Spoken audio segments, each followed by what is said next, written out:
Halo semuanya, kali ini kita akan membahas pemotongan pensiunan dan pemotongan pegawai tidak tetap. Kami dari kelompok 5 dari kelas AK23C yang beranggotakan Lutfia Wulandari, Nevaniansi Sapitri, Ugi Triyulianti, dan Seviliana. Kami akan membahas tentang dua subbab. Yang pertama ada pemotongan pensiunan yang mencakup tentang definisi, pengurang yang diperbolehkan, perubahan skema perhitungan, dan contoh perhitungannya. Subbab yang kedua kita akan membahas tentang pemotongan pegawai yang tidak tetap, yang mencakup tentang definisinya, dasar pengenaan atau pemotongannya, perubahan skema perhitungannya, serta contoh perhitungannya. Yang pertama, di definisi pemotongan pensiunan. Pensiunan adalah orang pribadi atau ahli warisnya, termasuk janda, duda, anak, dan atau ahli waris lainnya yang menerima atau memperoleh imbalan secara periodik berupa uang pensiun, uang manfaat pensiun, tunjangan hari tua, jaminan hari tua untuk pekerjaan yang dilakukan di masa lalu. Selanjutnya ada pengurang yang diperbolehkan. Di pengurang bagi pensiun yang diperbolehkan yaitu yang pertama ada biaya pensiun yang besarnya ditetapkan sebesar 5% dari penghasilan bruto paling banyak Rp2.400.000 setahun atau paling banyak Rp200.000 sebulan.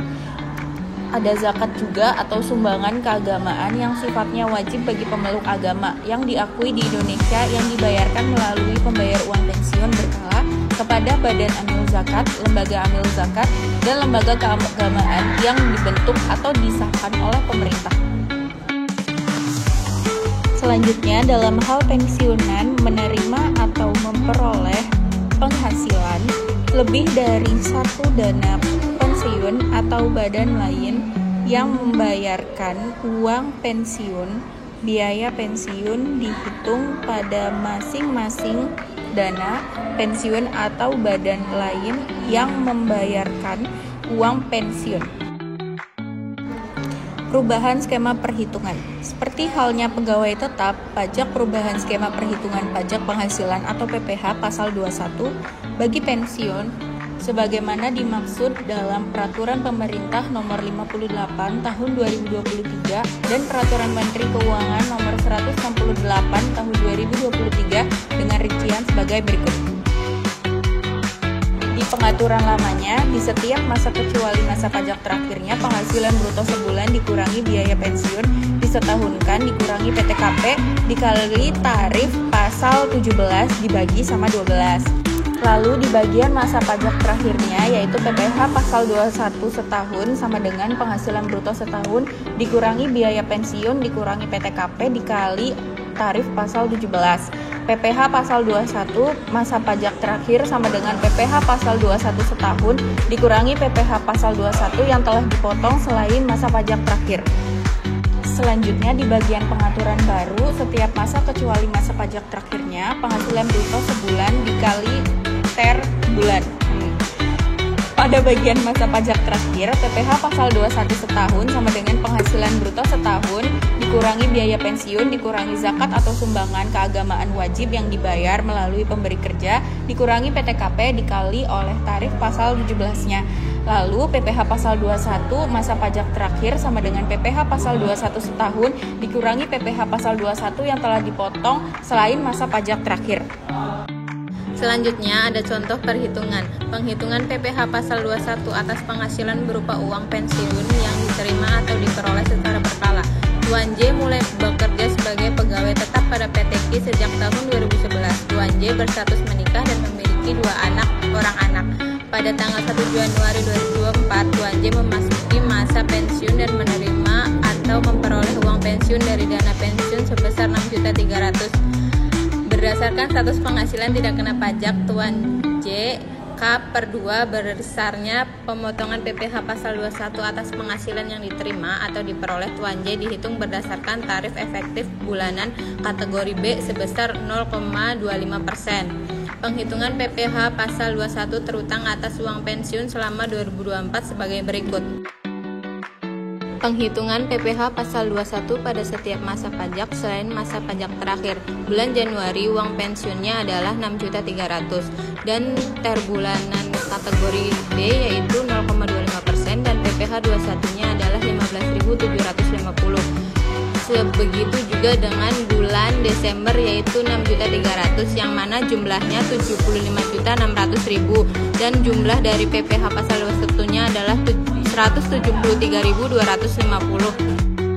Di perhitungan PPh pasal 21 pada masa terakhir Desember yaitu penghasilan bruto setahunnya sebesar 75.600.000 pengurang biaya pensiun setahunnya 5 dikali 75.600.000 maksimal 2.400.000. Hasilnya 2.400.000. Dari penghasilan netonya itu dikurang menjadi hasilnya 73.200.000. Selanjutnya di PTKP setahunnya untuk WP sendiri senilai 54 juta, tambahan karena menikahnya 4.500.000, tambahan kedua orang anaknya 9 juta, ditambah hasilnya 67.500.000. Penghasilan kena pajaknya 5.700.000. PPh pasal 21 terutang setahun 5% dikali 5.700.000 hasilnya 285.000. PPh pasal 21 yang telah dipotong sampai Novembernya sebesar 173.250 dikurangin hasilnya PPh pasal 21 yang harus dipotong di Desember 2024 sebesar 111.750 rupiah. Selanjutnya ada pemotongan pegawai tidak tetap. Definisi pegawai tidak tetap adalah pegawai termasuk tenaga kerja lepas yang hanya menerima penghasilan apabila pegawai yang bersangkutan bekerja berdasarkan jumlah hari bekerja, jumlah unit hasil pekerjaan yang dihasilkan atau penyelesaian suatu jenis pekerjaan yang diminta oleh pemberi kerja. Selanjutnya dasar pengenaan atau pemotongan. Dasar pengenaan dan pemotongan PPh pasal 21 untuk pegawai tidak tetap adalah sebagai berikut.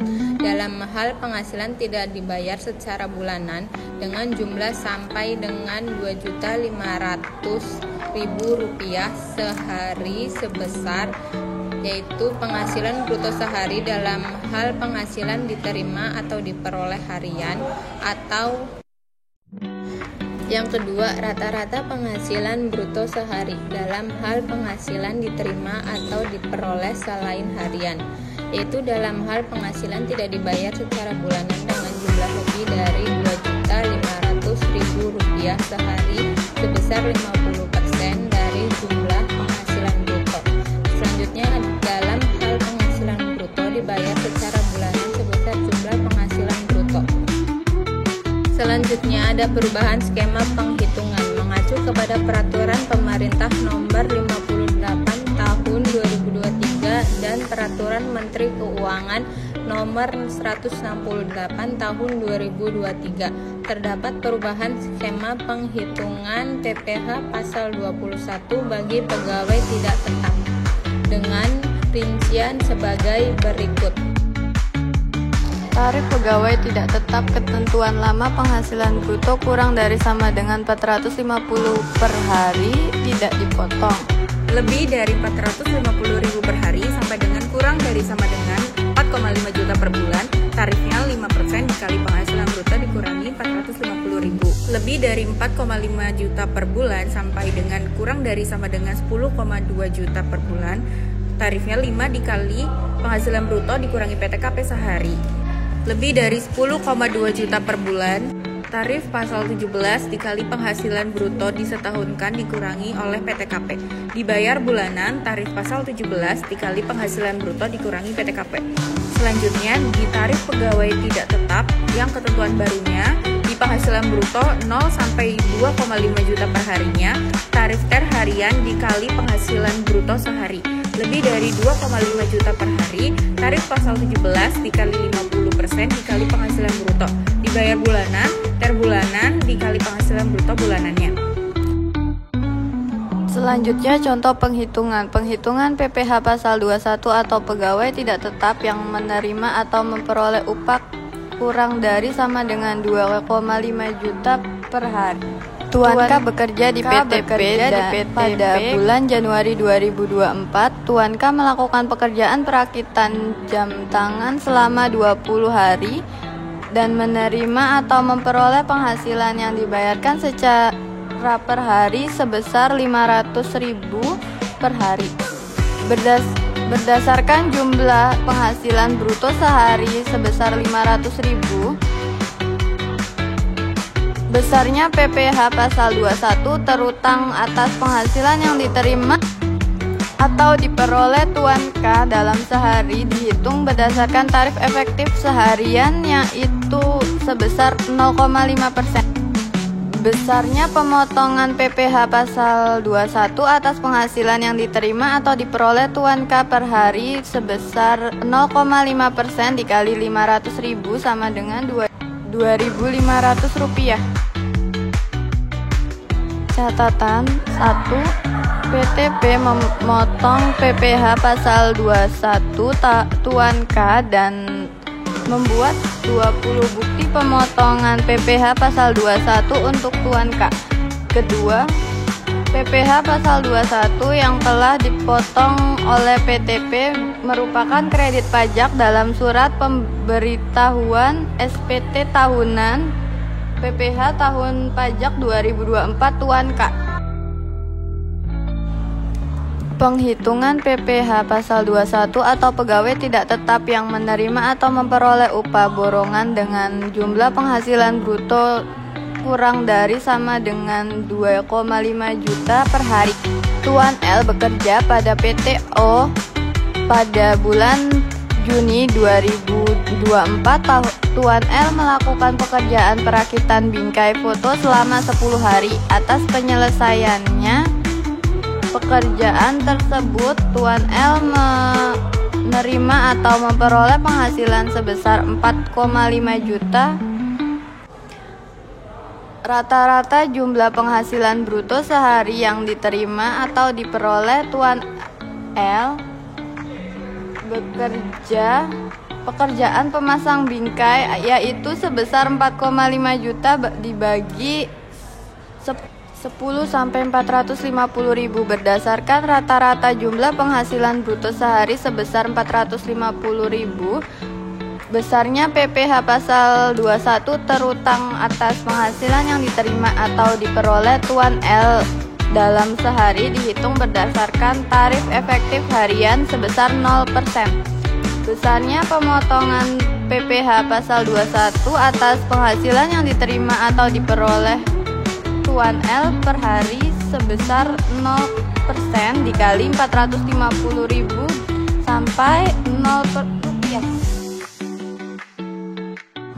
Catatan, PTO tidak memotong PPh pasal 21 Tuan L tetapi tetap wajib membuat 10 bukti pemotongan PPh pasal 21 untuk Tuan L sepanjang sistem informasi perpajakan belum mengkomodasi pembuatan 1 bukti pemotongan PPh pasal 21 gabungan untuk beberapa hari. Yang kedua, atas bukti pemotongan PPh pasal 21 tersebut Tuan L wajib melaporkan penghasilan yang diterima atau diperoleh dari PTO tersebut adalah SPT tahunan pada PPh tahun pajak 2024.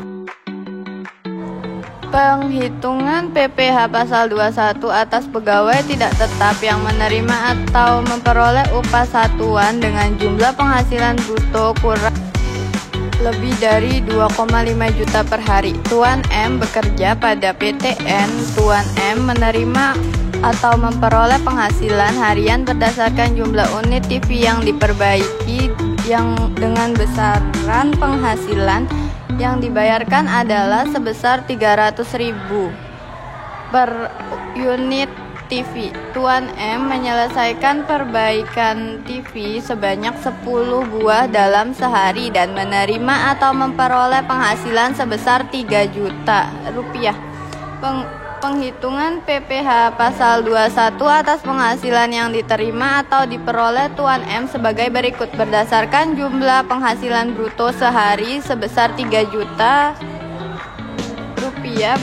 Besarnya PPh pasal 21 terutang atas penghasilan yang diterima atau diperoleh Tuan M dihitung dengan menggunakan tarif pasal 17 ayat 1 Huruf A. Undang-undang PPh dikalikan dengan 50% dari jumlah penghasilan bruto sehari. Besarnya pemotongan PPh pasal 21 atas penghasilan yang diterima atau diperoleh Tuan M sebesar 5% dikali 50% dikali 3 juta sampai 75.000. Catatan PTN memotong PPh pasal 21 Tuan M sebesar 75.000 dan membuat bukti pemotongan PPh pasal 21 untuk Tuan M. Kedua, PPh pasal 21 yang telah dipotong oleh PTN merupakan kredit pajak dalam surat pemberitahuan tahunan tahun pajak 2024 Tuan M.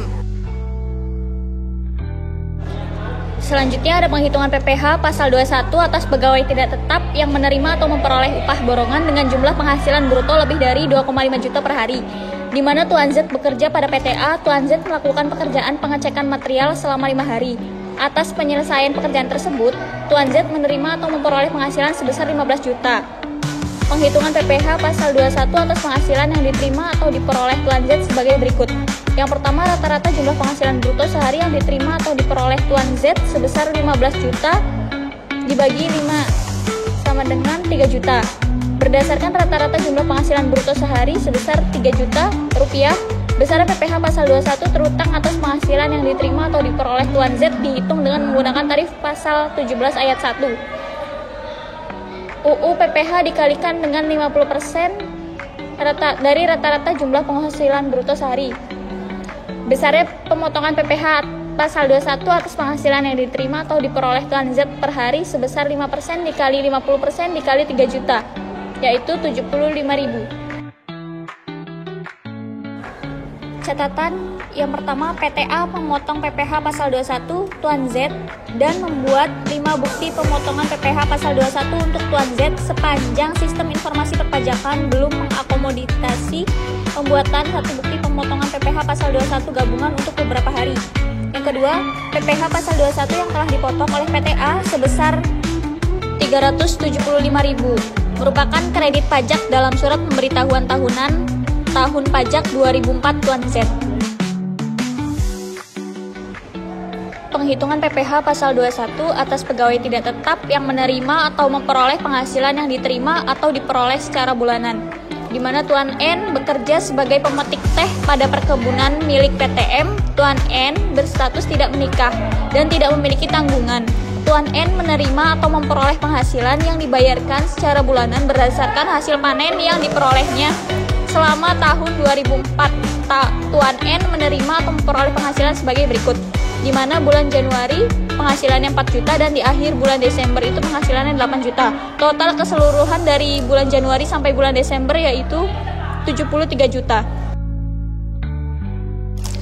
Berdasarkan status penghasilan tidak kena pajak atau TK0, besarnya PPh pasal 21 terutang atas penghasilan yang diterima atau diperoleh Tuan N dihitung dengan tarif efektif bulanan kategori A. Penghitungan pajak penghasilan pasal 21 atas penghasilan yang diterima atau diperoleh Tuan N selama tahun 2004 sebagai berikut. Bisa dilihat pada tabel di gambar ini. Catatan yang pertama, PTM membuat bukti pemotongan PPh pasal 21 untuk Tuan N setiap bulan termasuk di bulan-bulan saat PPh pasal 21 nihil. Yang kedua, Tuan N wajib melaporkan penghasilan yang diterima atau diperoleh dari PTM dalam SPT tahunan PPh tahun pajak 2004. Ketiga, PPh pasal 21 yang telah dipotong oleh PTM merupakan kredit pajak dalam SPT tahunan PPh tahun pajak 2024. Sekian pembahasan materi dari kami. Thank you very much for your attention.